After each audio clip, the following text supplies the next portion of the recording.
Olá, meus queridos amigos, muito boa noite. Muito boa noite, muito boa noite. Hoje é sexta-feira, dia 4 de maio. Mais uma vez, muita luz e muita paz é o seu coração. Começando mais uma pílula noturna do nosso amado Evangelho. Você já sabe, pílula noturna, nosso espaço para perguntas e respostas que você tem aqui com todo carinho, né? Com toda a nossa atenção. Fiquem totalmente à vontade para enviar suas perguntas, suas respostas no nosso Instagram, que é o nosso canal oficial, né, de contato com vocês, insti.ricardomelo. Vamos lá? Gente, hoje dois temas muito, mas muito demandados aqui no decorrer dos últimos dias. Nós vamos representar a resposta da Valquíria Bond, mas assim como a Valquíria, muitas outras pessoas, principalmente depois que eu gravei a pílula sobre a questão da doação de órgãos, têm perguntado sobre a cremação e a visão espírita e espiritual da cremação. Gente, vamos entender alguns pontos, né? Primeira coisa que é fundamental sempre se recordar é que esse período de perturbação do nosso espírito em relação ao corpo, quando fisicamente o corpo morre, depende da evolução do espírito. Tanto que existe uma expressão muito comum que às vezes o corpo morre, mas o espírito não desencarna. Como que isso funciona? Um espírito muito apegado à matéria, muito materialista, né? Uma pessoa que infelizmente não aproveitou seus dias na Terra para espiritualizar-se, acaba que no momento da vida física cessar no corpo orgânico, ele ainda se encontra ligado diretamente a esse corpo e dependendo do nível de apego, demora muito sim para ele se desligar. Por isso a gente fala que o corpo morreu, mas o espírito não desencarnou. Daí a expressão desencarnação seria uma morte, digamos, completa, em que o corpo já não tem mais vida física e o espírito também se desenlaçou, quer dizer, os laços fluídicos que prendem o espírito ao corpo não existem mais. Então esse período, gente, ele é relativo e depende da evolução moral de cada um de nós, entende? Não existe uma fórmula matemática. O livro Céu e Inferno, por exemplo, Allan Kardec, veja, nós estamos falando do século XIX, né? O livro Céu e Inferno foi publicado no século XIX. Kardec já trazia relatos de espíritos na segunda parte do livro Céu e Inferno, retratando que sofriam as dores físicas do ato da decomposição cadavérica. Porque, muito apegados à matéria, o corpo foi enterrado e o espírito não tinha conseguido se desenlaçar. Em contrapartida, a gente conhece inúmeros casos de irmãos nossos de várias religiões extremamente espiritualizados, bondosos, que assim que o corpo, né, falece, morre, né, fisicamente falando, o espírito nem mesmo sabe qual o destino que se dá ao corpo, porque ele está tão ligado ao mundo espiritual, tão desprendido da matéria, que embora ele reconheça, né, a importância do corpo, ele já não se apega mais a ele. Então, meus amigos, dito isso, fica fácil entender a recomendação que a gente recebe da espiritualidade superior sobre a cremação. A cremação é um processo saudável, higiênico, que vem sendo adotado em países cristãos já há um bom tempo. Chegou de maneira oficial na década de 70 no Brasil e hoje se tornou uma prática comum. Chico Xavier foi questionado a esse respeito e o espírito de Emmanuel, né, não se omitiu, né, deixando muito claro, e é uma resposta muito lógica. O conselho que se dá é que se espere pelo menos em torno de 72 horas antes de cremar o corpo de um de nós, né? Por que esse prazo? Seria uma espécie de, abre aspas, prazo médio para que pelo menos houvesse um espaço maior de tempo para que o espírito pudesse se desmembrar, se deslocar, se desenlaçar, melhor dizendo, do corpo físico.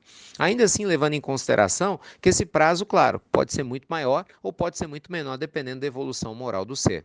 Mas o que se recomenda é que se pelo menos seja maior do que as normais 24 horas, né, que se dá muitas vezes para um enterro comum, né, em que se enterra o corpo físico de alguém. Eu sei que essa é uma questão que para muita gente não é prática, já que muitas pessoas, né, têm a questão emocional de ter que aguardar, imagina, 2, 3 dias, né, o corpo de uma pessoa que ama tanto, né, esperando numa câmara frigorífica até dar esse prazo. Mas se você realmente se importa e se interessa pela visão espírita e espiritual, essa é a visão oficial que nós temos. Ainda nada foi dito que supere essa orientação dada por Emmanuel, reforçada por Chico, inclusive, algumas vezes, trabalhada por Emmanuel também no livro Consolador, nos orientando nesse sentido. Agora, fiquem tranquilos, né? Também não quer dizer que a pessoa, porque ela foi cremada, né, fisicamente durante um tempo inferior a isso, que ela chegou no mundo espiritual sofrendo, passando sufoco. Não é isso. Cada caso é um caso, entende? Tanto que o sofrimento que um espírito vai ter no mundo espiritual, sendo cremado com 3, 4, 5, 10 dias, por exemplo, hipotéticos, né?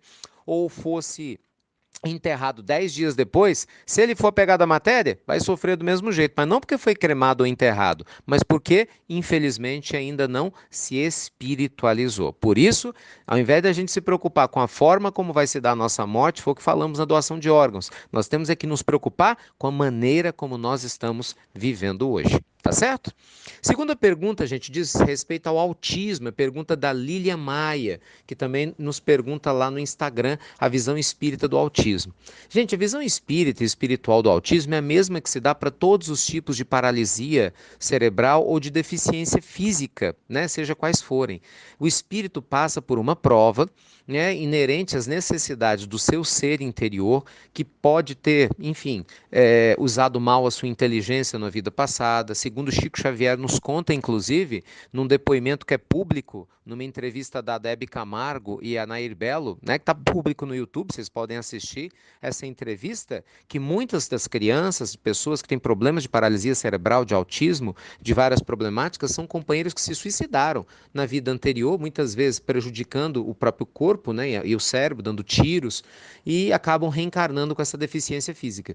Mas o companheiro que tem autismo, eu fico muito à vontade de falar disso, vocês muito bem sabem, eu tenho uma irmã muito amada e querida, né, da minha família, minha irmã que eu amo tanto, que tem autismo.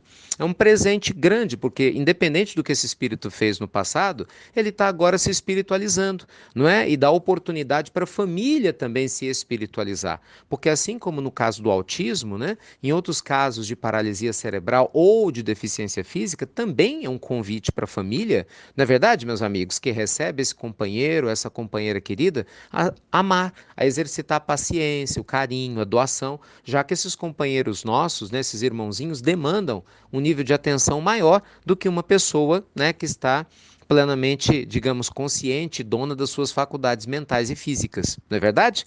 Então, tudo está como tem que ser. Nada acontece por acaso. Lembremos-nos sempre que o amor, gente, é a medida certa de todas as coisas, né? Não importa em qual papel seja, tá bom?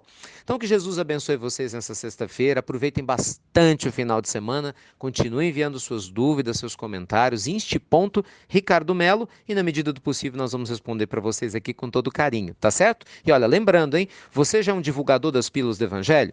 Suas listas de transmissão têm mais de 100 participantes? Se tiver, fique ligado. Semana que vem eu vou divulgar aqui, né, novidades a respeito. Se você ainda não divulga e não expandiu as pílulas e tem para quem expandir e divulgar, com certeza o faça que você não vai se arrepender. Depois vocês vão saber por quê, tá bom? Então que Deus te abençoe e te ilumine. Ótima sexta-feira para todos e você já sabe, né? Obrigado por compartilhar as pílulas do nosso amado Evangelho e até breve, até muito, muito breve, meus amigos queridos.